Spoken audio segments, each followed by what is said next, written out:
Cannabinoids are symptom relief, not an excuse for a criminal record. Welcome everyone to another episode of Talking Heads, with me, Keith Smith. Please remember, as with all my Talking Heads videos, these are my opinions. I don't expect everyone to agree with me. On the contrary, I expect many people will disagree with my views, and that's great. The way we change and evolve our society is through discussion, argument, and a healthy exchange of opinions. So all I ask is, whether you agree or disagree, don't forget to click like, and if you feel moved to, please leave a comment below. Okay, so yes, I am going to go there. Why do we insist on giving people a criminal record for having cannabis when the whole world knows it's a cure for so many conditions? We have a saying, lies, damned lies and government statistics, and here I think is the single biggest example of this maxim. Cannabis kills. That is what the authorities would have you believe. Whereas actually, nothing could be further from the truth. In multiple, very large cohort studies, going back to the 1970s, most of which were followed up for well over 15 years after what was an initial 10-year study, the death rate amongst cannabis users who use 50 times a year or more is no greater than a societal norm. In fact, a study done at a National Cancer Research Center in the US and published in AARC confirmed that cannabinoids actually slow down some, normally untreatable, cancers, to a point where traditional radiological and chemotherapy treatments that normally don't have time to work can actually become effective. In simple terms, cannabinoids have been shown in multiple, repeatable, peer-reviewed studies published in the most respected journals in the medical field to save and extend life. Every study that has set out to prove that cannabis is evil and a killer drug has had to resort to labeling it a gateway drug. Just this information alone should have medical professionals demanding a change in its classification. But when you factor in things like, it's a proven antiemetic agent and can stop nausea and vomiting during chemotherapy, motion sickness, labyrinthosis and a whole host of similar conditions, it seems almost inhumane to withhold it from patients in desperate need of its benefits. Then consider cannabis is universally accepted as a treatment for glaucoma, has been shown for decades to slow down or stop the progression of MS, from the remitting and relapsing phase to the progressive and chronic/terminal phase, something that no pharmaceutical company has been able to do. We should start wondering if the real reason medical cannabinoids are kept on the banned substance list is to give the pharmaceutical industry time to synthesize a compound they can charge a large fortune for. So, all that aside, let's give the authorities the benefit of the doubt, just for the sake of this argument. They say cannabis kills, even though all the evidence says otherwise. So that is the reason they want it on the banned substance list. Except, according to the Office of National Statistics, there were 197 deaths caused by paracetamol in 2015. The ONS also said that 21 deaths were caused through cannabis use during this same period.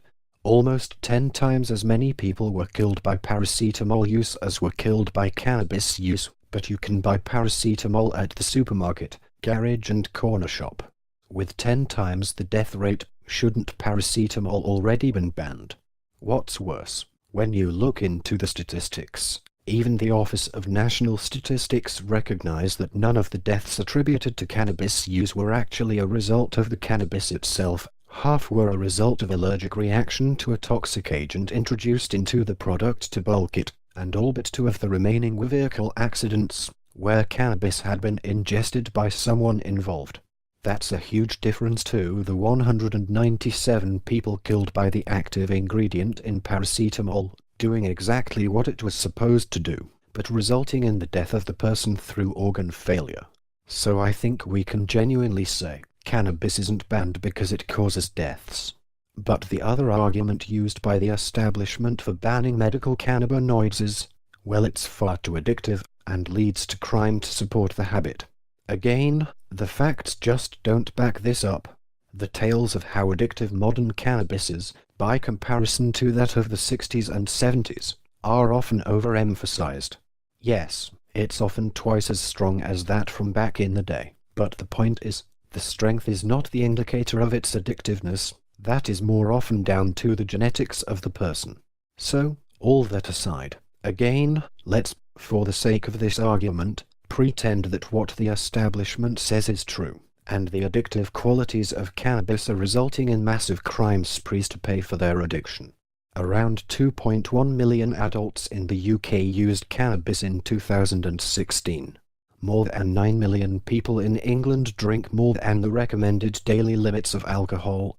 In the UK, in 2014 there were 8,697 alcohol-related deaths. Alcohol is 10% of the UK burden of disease and death, making alcohol one of the 3 biggest lifestyle risk factors for disease and death in the UK, after smoking and obesity. An estimated 7.5 million people are unaware of the damage their drinking could be causing. Alcohol-related harm costs England around £21 billion per year, with £3.5 billion to the NHS, £11 billion tackling alcohol-related crime, and £7.3 billion from lost work days and productivity costs. Alcohol-related crime in the UK is estimated to cost between £8 billion and £13 billion per year. So, as I said, let's say for argument's sake, that what the authorities say has any shred of truth to it. The argument to keep cannabinoids on the banned list, to prevent the crime wave associated with its addictions, only holds water if alcohol is banned as well. However, as we know, and in spite of the devastating cost, in both human and financial terms, that alcohol reaps on our society, not only is it not banned, it's actively promoted in the media, with alcohol abuse still being promoted as super cool and the ultimate in comedy on TV. So, every element of the establishment argument for keeping cannabinoids on the banned list is not only flawed, but the data they cite to back up these claims clearly shows their arguments to be misleading at best, as the alcohol and death statistics clearly show. So, is the question, why are we still allowing the establishment to ban cannabinoids that treat and cure serious illness?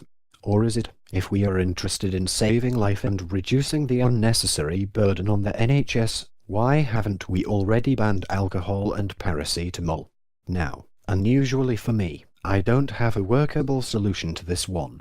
The problem is, no solution is going to work if the establishment see the status quo as the solution.